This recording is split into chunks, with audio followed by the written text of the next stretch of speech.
Ya, Assalamualaikum warahmatullahi wabarakatuh. Alhamdulillah ya, berjumpa kembali pada mata kuliah struktur sistem pengenalan pola.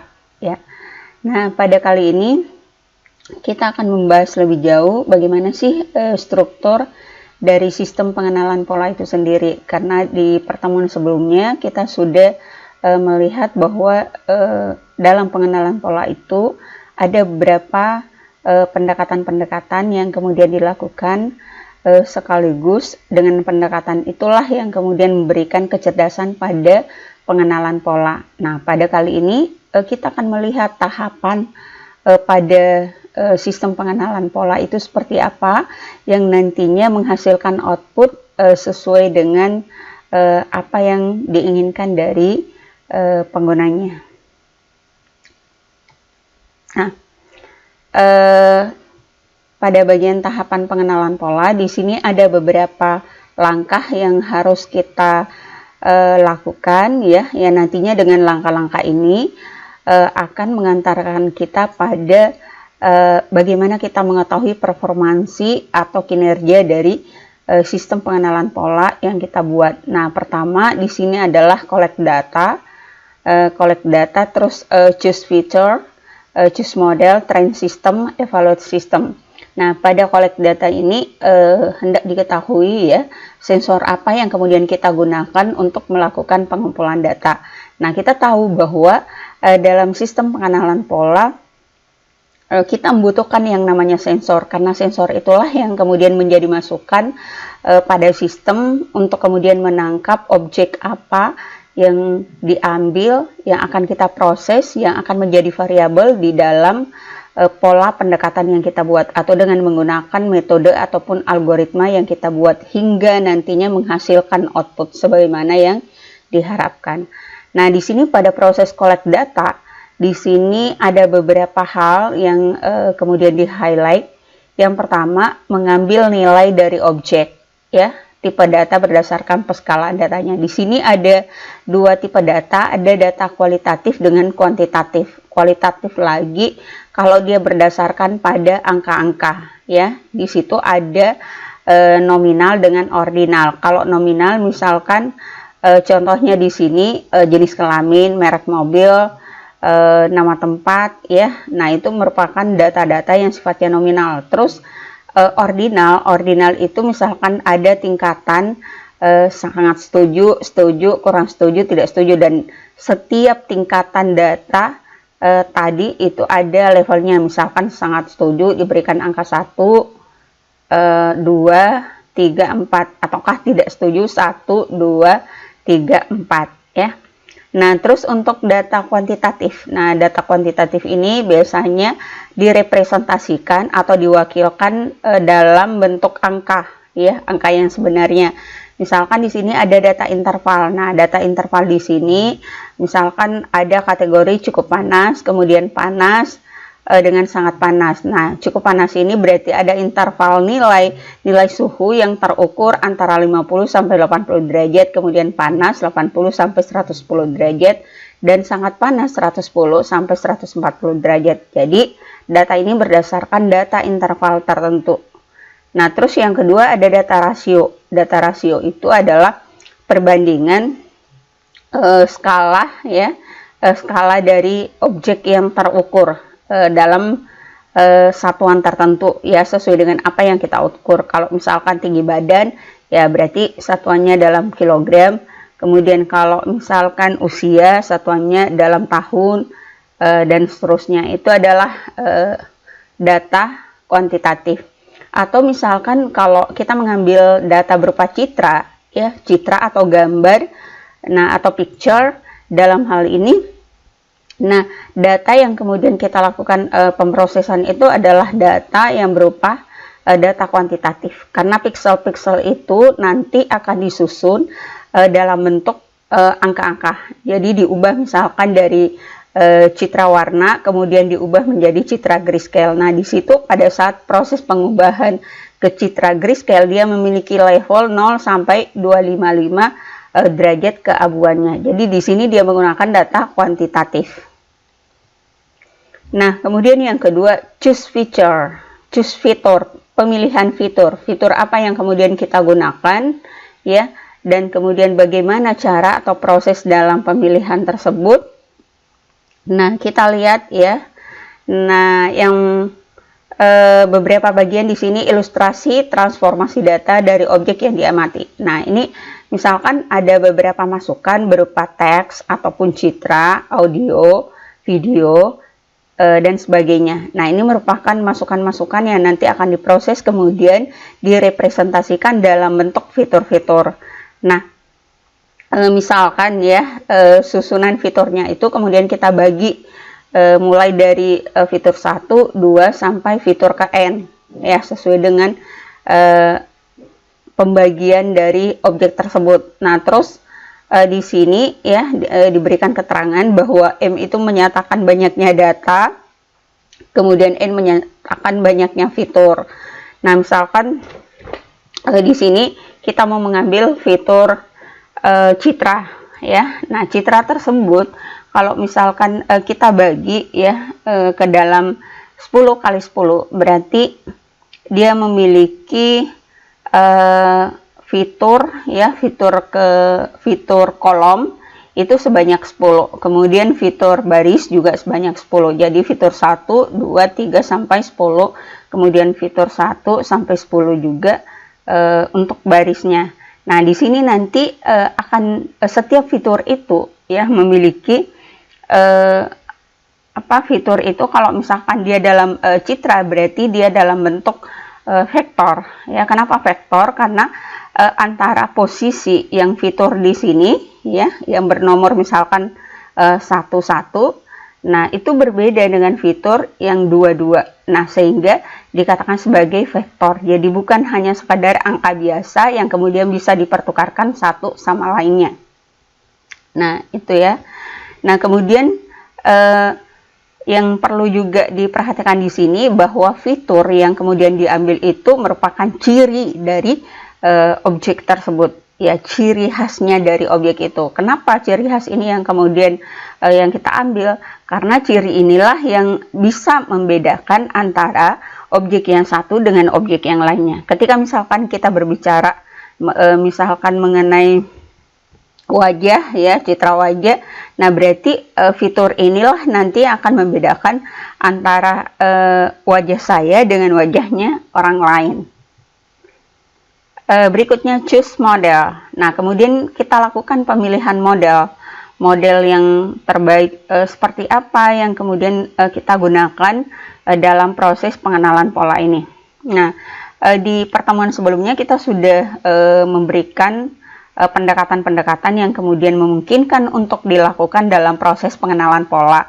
Yang pertama, template matching ya, bagaimana kemudian kita memiliki satu template, satu pola yang nanti kita sesuaikan dengan objeknya. Ketika misalkan itu sesuai atau memiliki perbedaan yang sangat tipis antara template dengan objeknya, nah berarti itu masuk kategorinya. Jadi semakin kecil nilai selisih antara template dengan objek, berarti semakin tinggi kedekatan atau kemiripannya. Nah, kemudian statistik. Nah, nilai statistik nanti ini antara objek itu ada nilai rata-rata, kemudian ada nilai varian, standar deviasi, yang kemudian menjadi pola atau standar dari standar ya data yang diklasifikasikan. Nanti ini akan dibandingkan dengan objek yang kemudian akan dicari, akan dikenali. Nah, kalau misalkan kedekatan nilainya itu dekat, berarti ada kemiripan. Nah, demikian juga misalkan secara struktural ya, secara struktural itu ketika misalkan kita membuat sistem untuk mengenali apakah misalkan ini kalimat-kalimat ini ya termasuk kalimat hoax ataukah bukan. Nah, berarti kita membutuhkan referensi ya, referensi dari sumbernya. Misalkan dari website tertentu kita bandingkan dengan antara berita-berita dari website tersebut yang benar dengan yang hoax yang mau kita bandingkan. Nah, ketika misalkan terjadi atau tidak terjadi kemiripan data. Nah, berarti disitulah kita akan menyimpulkan apakah ini hoax ataukah bukan. Jadi semakin kecil nilai kesamaannya berarti dia bukan termasuk, semakin kecil ya nilai kesamaannya berarti dia bukan termasuk hoax, artinya benar. Tapi semakin besar kalau semakin besar nilai kesamaannya berarti benar, semakin kecil nilai kesamaannya berarti datanya salah atau hoax.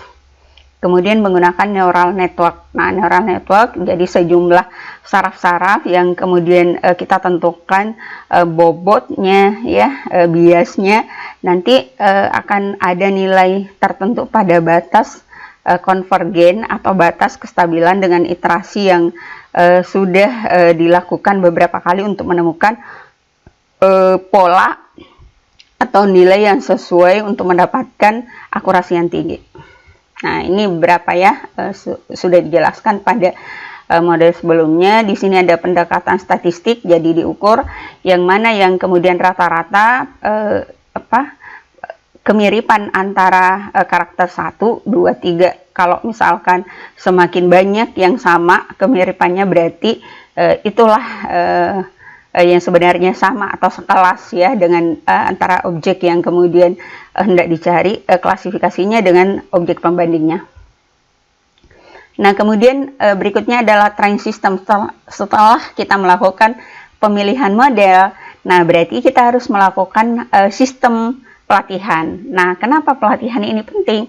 Karena ya sama juga kan dengan kalian, kalau misalkan setelah kita memberikan materi kuliah, kalian perlu diberikan assessment, kalian perlu misalkan diberikan latihan ya, karena latihan itulah yang nantinya akan menguatkan konsep yang sudah diberikan kepada kalian. Jadi pelatihan itu kemudian membuat kalian menambah wawasan kalian. Nah, tanpa adanya pelatihan maka tidak mungkin kemudian kita bisa mengetahui, memahami secara lebih bagus tentang sesuatu yang kita pelajari. Nah, demikian juga dengan mesin. Nah, di sini ada tahapan ya dalam proses pengenalan pola itu. Yang pertama learning, kemudian detection-nya. Jadi diajarkan dulu, diberikan proses pembelajaran, proses penambahan pengetahuan supaya sistem itu nanti mengetahuinya. Setelah itu pada tahap berikutnya dia sudah harus dites ya. Dia harus bisa mendeteksi sesuai dengan apa yang kita minta ke sistem itu untuk dia kenali. Ya, kalau misalkan sidik jari ya sidik jari, wajah sesuai dengan kebutuhan objeknya atau sesuai dengan inputannya. Nah, ini ada beberapa metode AI juga sudah dijelaskan pada pertemuan sebelumnya. Nah, kemudian bagaimana proses dari pembelajaran itu dilakukan oleh mesin ya. Nah, yang pertama di sini ada namanya supervised learning.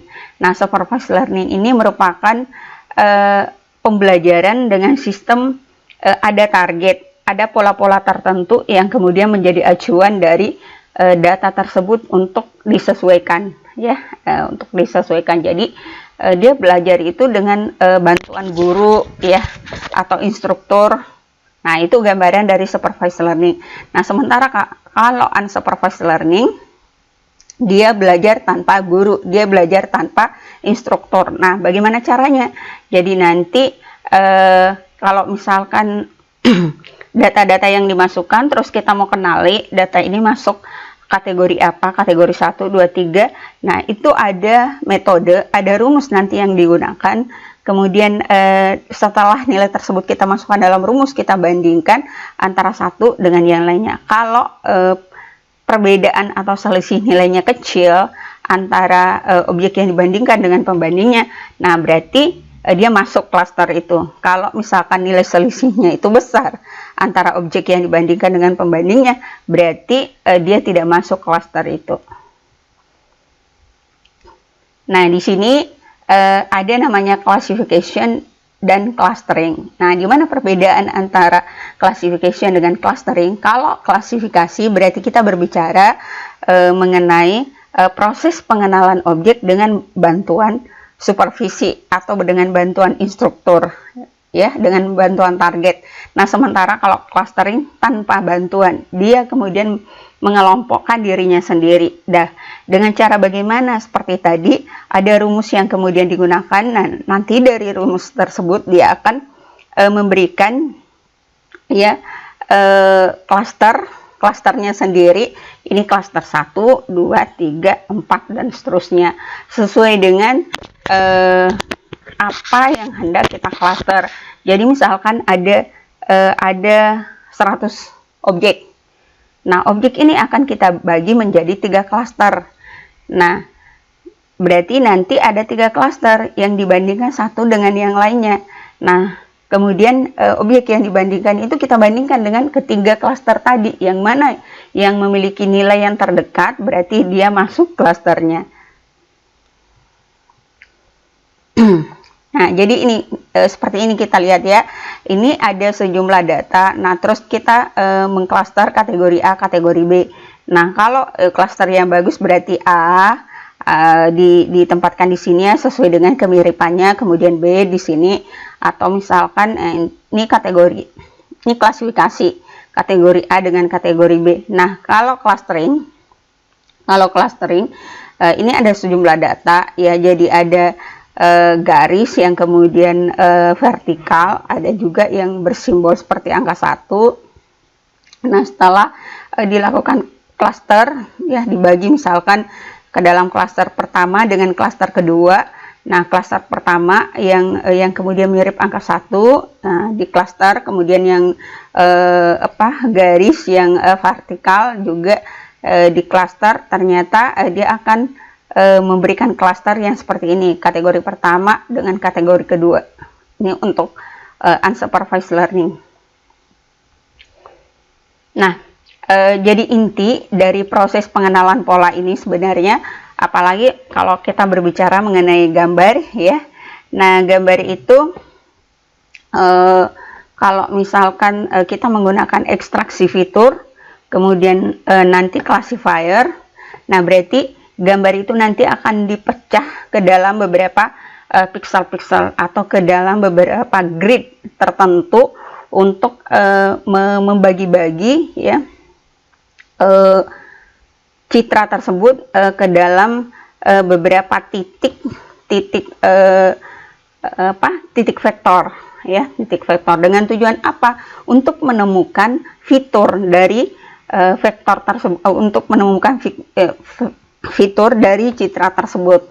Karena fitur tersebut itulah yang menjadi pembeda nanti antara objek yang satu dengan objek yang lainnya, antara orang yang satu dengan orang yang lainnya, benda yang satu dengan benda yang lainnya, sesuai dengan objek yang akan kita teliti. Nah, karena itu nanti akan diwakilkan ke dalam variabel x1 sampai xn, di mana nanti sebagai outputnya akan di classifier. Jadi nanti ada pengklasifiernya ya, pengklasifiernya misalnya ini ya, akan dibedakan ya, akan dibedakan antara cocok dengan tidak cocok. Yang cocok itu misalkan dia memiliki nilai variabel lebih besar daripada 0. Kalau yang lebih kecil daripada 0 berarti tidak cocok. Nah, kemudian kalau digambarkan dalam bentuk grafik seperti ini clusteringnya, kalau yang bertanda bulat merah berarti dia di bawah garis, sementara kalau tanda plus-plus itu merupakan ada di atas garis. Nah, inilah contoh proses klasifikasi ataupun clustering yang dilakukan ketika misalkan kita melakukan pengenalan pola terhadap objek. Nah, kemudian di sini ini ya, kalau skema secara keseluruhan dari pengenalan pola itu, yang pertama adanya pola yang kemudian ditangkap oleh sensor. Setelah ditangkap oleh sensor, nah dilakukanlah proses pre-processing. Pre-processing ini adalah proses untuk kemudian di prapengolahan. Jadi sebelum kita masuk pada fitur extraction-nya dilakukan pre-processing dulu. Pre-processing ini ya, misalkan ada wajah ya yang akan nantinya dikenali. Nah, berarti wajah tersebut itu harus dipisahkan dari latar belakangnya. Kalau misalkan dia berlatar belakang pemandangan atau berlatar belakang rak buku, maka wajah yang akan diambil itu harus dipisahkan antara wajah, sekadar wajah dengan latar belakangnya. Wajah yang tadinya dalam satu badan dipisahkan antara wajah dengan anggota tubuh yang lainnya. Nah, bagaimana proses ini dilakukan? Di sini ada namanya proses segmentasi atau akuisisi citra dengan proses grayscale, mengubah citra itu dari warna kemudian menjadi skala keabuan, ya, skala keabuan. Jadi mengubah yang tadinya itu 256 pangkat 3 kemudian diubah menjadi level 255, ya, 256. Kemudian fitur extraction. Nah, fitur extraction tadi proses pengambilan fitur-fiturnya. Nah, kalau dalam pengolahan citra atau ini ada beberapa fitur extraction yang dikenal, misalkan ada VGA, LDA, edge detection, ya, GLCM, ya. Ada sejumlah metode yang digunakan kemudian untuk menemukan fitur-fitur, untuk mengambil ekstraksi dari fitur, sehingga nantinya dengan mengekstrak itu jadi inti dari objek itu kita temukan, gitu. Jadi kita mengekstrak, ya sama kurang lebih mungkin dengan kalau kita membuat jus, ya, yang jusnya itu berasal dari jeruk. Nah, itu ada kulitnya, kulit luar, paling luar, kemudian ada lagi kulit-kulit halus, batas-batas membrannya, kemudian ada jeruknya, daging jeruknya, nah kemudian ada biji-bijinya. Nah, itu nanti kita buang, ya, sebagiannya. Nah, sehingga yang kita ambil nantinya adalah abstraksi dari jeruk itu sendiri atau jusnya yang kemudian kita ambil. Nah, jadi yang lainnya dibuang, sehingga inti dari jeruk tersebut itu ada pada ekstraksinya sebagai hasil dari fitur ekstrakturnya.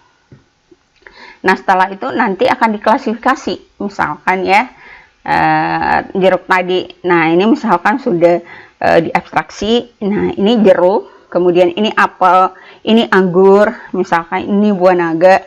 Nah, bagaimana cara membedakannya? Bukan lagi berdasarkan bentuknya, tapi berdasarkan rasanya, berdasarkan warnanya. Ya.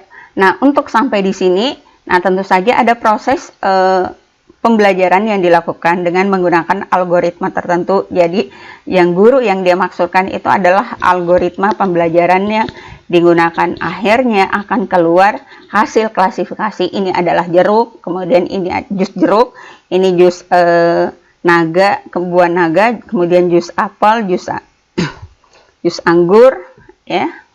Nah, itu. Nah, kemudian di sini yang menjadi kunci atau teacher, ya, dalam hal ini berbasis pengetahuan, ya, atau knowledge base-nya itu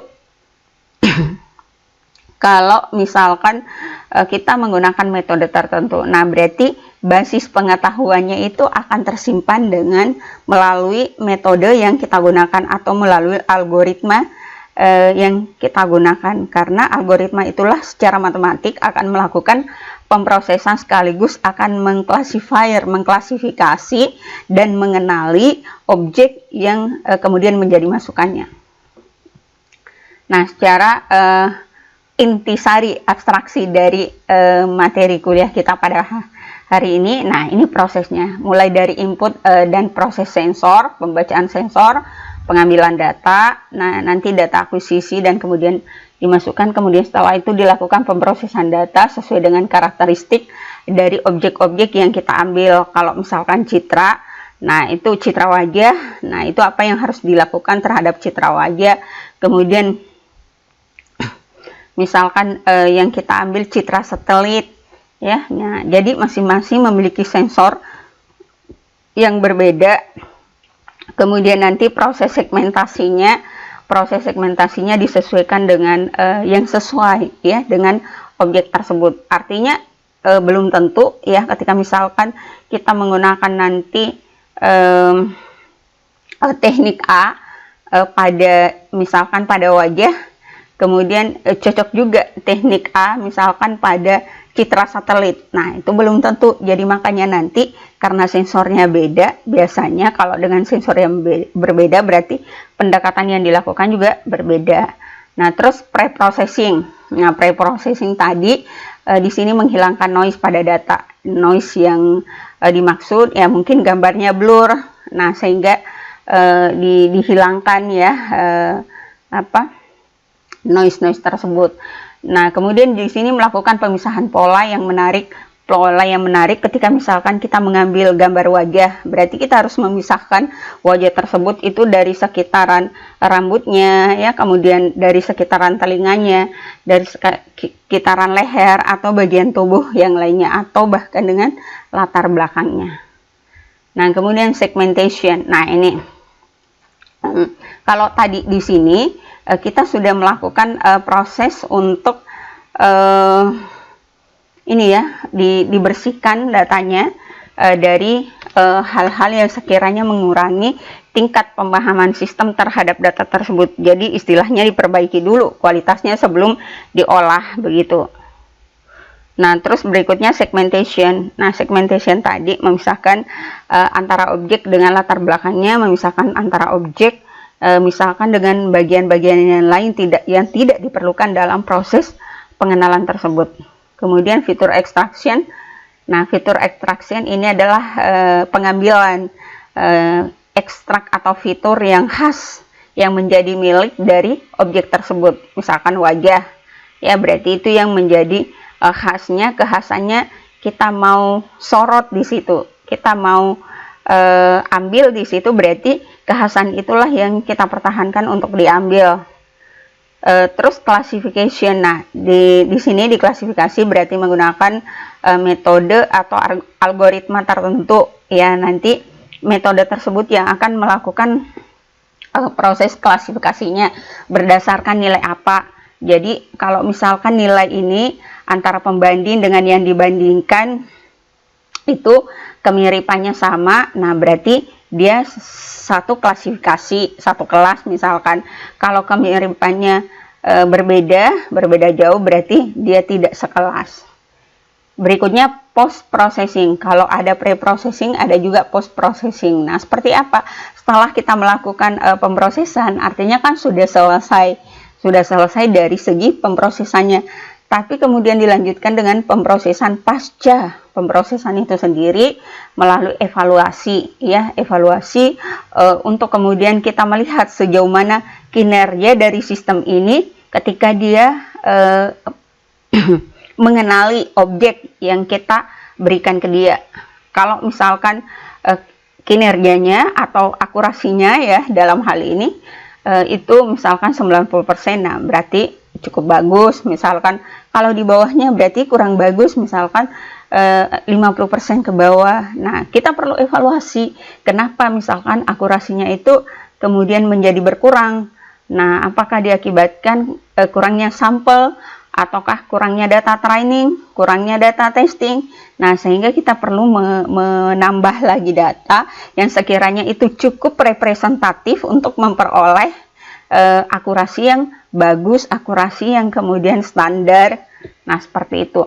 Nah, kemudian kita juga di sini melihat, ya, kecepatan dari sistem itu bagaimana pada saat dia mengenali objek ini, ya, objek ini A sebagai A, kemudian B sebagai B, dan seterusnya.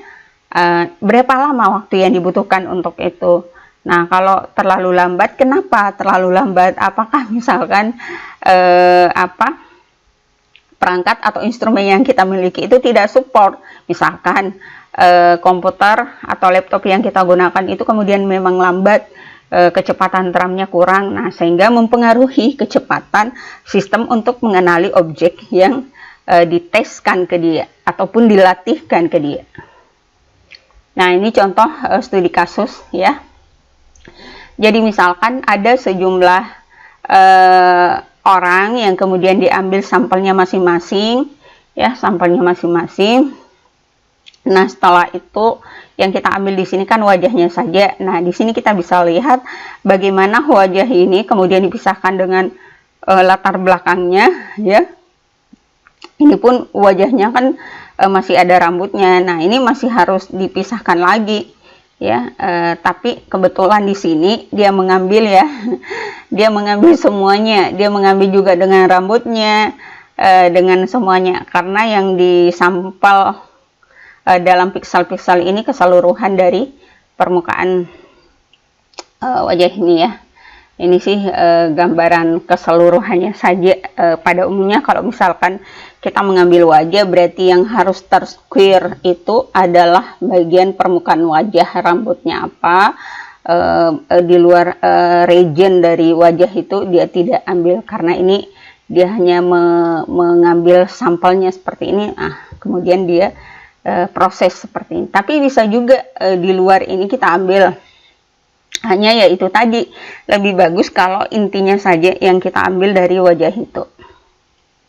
Nah, setelah itu dilakukan segmentasi ya, segmentasi kemudian penentuan fitur-fitur. Nah, ini sudah merupakan penentuan fitur-fitur ketika piksel-piksel dari wajah ini misalkan dibagi atas K dikali N ya.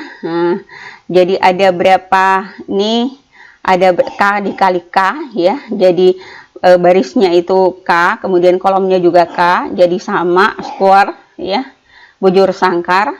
Nah, kemudian nanti ini dipetakan dalam vektor-vektor berupa vektor-vektor piksel wajah. Nah, itu kemudian berbentuk matris K kuadrat kali N. Nah, setelah itu ya, kemudian yang tadinya ini berupa matris kemudian dijadikan dalam bentuk satu kolom ya, dalam bentuk satu kolom. Jadi matriks itu misalkan tadi 10 kali 10. Nah, 10 kali 10 berarti 100 ya jumlah piksel. Nah, berarti di sini 1 sampai 100. Nah, kalau misalkan dimodelkan, nah ini dia modelnya. Nah, kalau sudah dilakukan ekstraksi fitur. Nah, gini hasil ekstraksi fiturnya. Nah, seperti ini. Nah, ini sudah hasil ekstraksi fitur nih yang kemudian digunakan. Jadi ini hasil ekstraksi fiturnya yang jelas di sini. Kalau misalkan kita membandingkan, ya sama sekali berbeda ya antara data asli dengan data hasil ekstraksi fitur. Nah, inilah prosesnya ekstraksi fitur ini. Kita mengekstrak. Jadi nanti kalau sudah diekstrak ya nggak kelihatan lagi dong mana wajah asli dengan yang tidak. Sama juga dengan jeruk tadi. Kita nggak bisa melihat ini jeruk apa. Ini jeruk misalkan atau apa. Ini jeruk ataukah misalkan buah naga. Tidak bisa lagi dibedakan karena sudah dalam bentuk ekstrak yang lain, penampakan yang lain. Nah, kemudian di sini ada juga studi kasus untuk ikan perbedaan ya, kita mengklasifikasi antara ikan salmon dengan ikan sibis. Nah, bagaimana caranya nanti supaya ada mesin ketika misalkan di satu industri, proses industri, bukan lagi manusia yang ini ikan salmon, ikan sibis, tapi industri itu ya memiliki sensor. Cukup sensornya itu dia pasang, oh ini sibis ya. Jadi kelompoknya ikan salmon, dia kelompokkan ikan salmon, ikan sibis. Biasanya ya pada perusahaan-perusahaan ekspor yang kualitas tinggi, kualitas high, memang dia sudah menggunakan tenaga mesin memang untuk melakukan proses-prosesnya secara otomatis ya, supaya tingkat errornya itu juga kurang. Nah, di situ nanti dia akan melakukan proses klasifikasi. Nah, apa yang kemudian menyebabkan masalah dalam proses penyensoran? Yang pertama, kondisi pencahayaan. Nah, pencahayaan tentu saja harus sangat mendukung ya. Kalau pencahayaannya kemudian kabur, buram, nah pasti akan mempengaruhi pengenalan dari sistem itu sendiri. Makanya itu dia memang harus menggunakan sensor atau dalam hal ini kamera dengan tingkat resolusi yang bagus ya, yang kemudian mendukung proses pengambilan gambar. Kemudian langkah dalam pemrosesan itu ya, mulai dari mengambil gambarnya, mengambil citranya dari kamera, kemudian memisahkan setiap gambar ikan. Misalkan ini gambar ikan sibis, ini ikan salmon. Nah, itu dilakukan pemisahan. Nah, setelah dilakukan pemisahan, dilakukan lagi proses griskel, kemudian proses ekstraksi fitur, sampai nanti proses klasifikasi atau pengenalan ya, bahwa ini ikan sibis, ini ikan salmon. Nah, ini ya, untuk membedakan ini. Nah,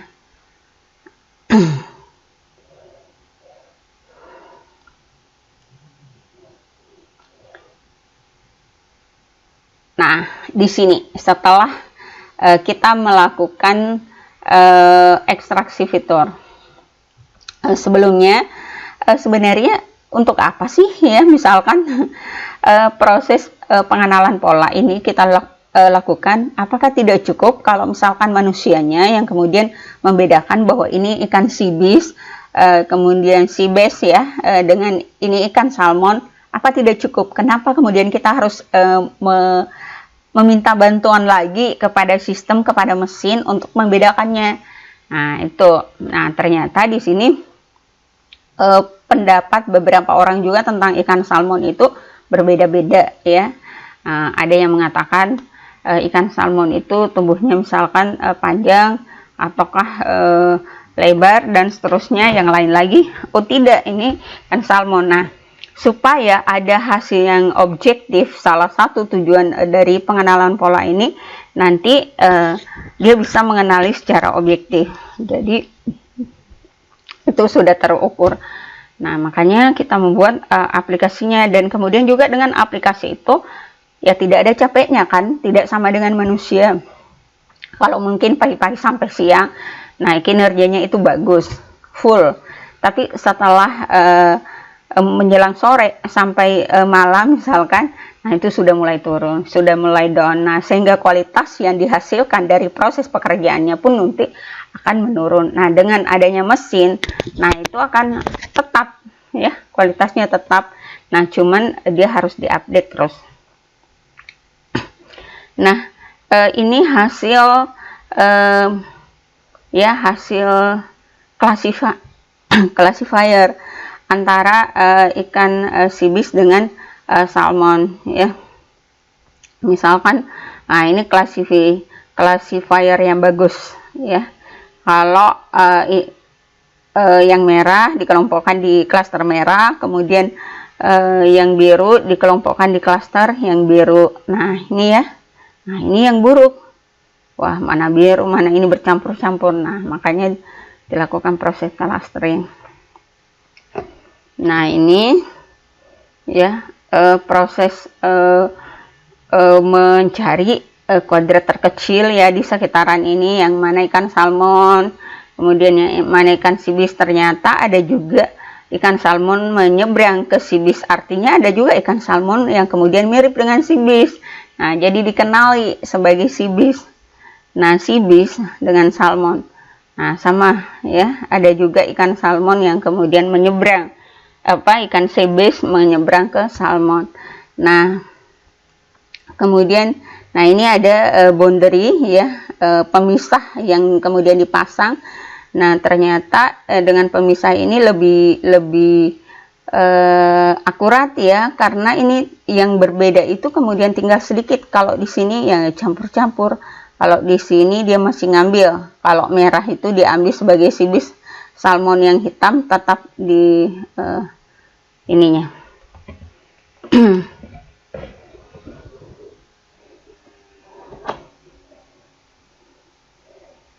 Oke. Nah, apa yang menjadi kesulitan dalam ekstraksi fitur? Jadi nanti di sini ya, kalau misalkan ini masalah, apakah ada kemungkinan bahwa pelanggan menemukan ikan sibis dalam ikan salmon ya? Bisa jadi kan, karena itu tadi ternyata kondisinya seperti itu. Kadang pelanggannya itu mengira ini ikan salmon, ternyata ikan sibis, atau sebaliknya. Nah, kemudian fitur yang kemudian kita gunakan, ekstraksi fitur ya, itu sangat berpengaruh terhadap peningkatan kinerja. Jadi itu penting banget. Jadi kalau misalkan dilakukan pemrosesannya seperti apa, jadi sama kalau misalkan kita membuat ini ya, jus ya, kita membuat jus. Ada macam-macam kan caranya, ada juicer, kita menggunakan juicer, ada juga yang diputar menggunakan cara manual. Nah, bagaimana hasilnya nanti, hasil rasanya, nah itu mempengaruhi pengenalan, proses pengenalan. Jadi mungkin kalau menggunakan yang biasa di blender biasa, wah itu pahitnya minta ampun. Misalkan ya, ada, itu kan sudah ada perbedaan rasa lagi dari jeruk yang sebenarnya. Jeruk yang sebenarnya itu kan nggak ada rasa pahit, tapi ketika jeruk itu sudah bercampur dengan biji-bijinya ya pasti akan terasa pahit. Nah, makanya itu teknik ekstraksi fitur yang kita gunakan itu mempengaruhi apakah hasil dari jeruk tersebut itu, misalkan ya, kita tidak melihat adanya zat yang ditambahkan, misalkan gula atau apa, tapi kita berbicara dari tekniknya. Nah, teknik manual dengan teknik blender misalkan, dengan juicer, nah itu pasti masing-masing berbeda. Kemudian nah ini juga ekstraksi fitur. Semakin banyak fitur yang kemudian kita ekstrak, nah berarti itu akan semakin mahal ya, mahal karena proses lamanya komputasi juga mempengaruhi. Kemudian algoritma yang berjalan itu juga rumit ya. Nah berarti itu pertimbangan dari hal yang seperti itu. Nah, ini misalkan deteksi pencarian wajah, kita melakukan pencarian wajah dari foto-foto ini. Biasanya kan yang ada di Facebook ya, makanya tiba-tiba itu kalau di Facebook ada notifikasi Anda ada tinjauan ya, tinjauan foto, Anda berada pada kegiatan yang betul tidak, terkonfirmasi tidak, ini. Wah, kadang juga ada yang sesuai, kadang juga tidak sesuai ya. Kita dikatakan ada di sini padahal kita nggak pernah ada di foto tersebut. Nah, itu karena sistem pengenalan wajah itu atau face detection itu sifatnya memang tidak selalu benar. Kemudian ini untuk sidik jari ya, ini sensornya, sensor sidik jari. Kemudian dilakukanlah ekstraksi fitur dengan menggunakan teknik minutiae. Nah, setelah itu dilakukan thinning, dilakukan penipisan. Nah, setelah dilakukan penipisan, ya, di classifier lah. Nah, kemudian diberikan tanda pencocokan apakah sidik jari ini cocok dengan orang ini ataukah tidak. Kalau tidak cocok, nah apa yang menjadi faktor pembandingnya. Nah, ini terakhir ya. Oke, cukup ya. Kalau misalkan ada hal yang perlu didiskusikan, silahkan ditanyakan di forum. Kita bahas ya, karena memang cakupan dari pengenalan pola ini cukup luas. Cuma mungkin di sini kita batasi Nandaya dalam pengolahan citra, pola yang kemudian berkaitan dengan citra. Kalau misalkan pola-pola yang lain, nah itu sudah ada mata kuliahnya, misalkan data mining ya. Jadi kita tidak terlalu ke situ ya, kita cenderung ke citranya saja. Saya kira cukup.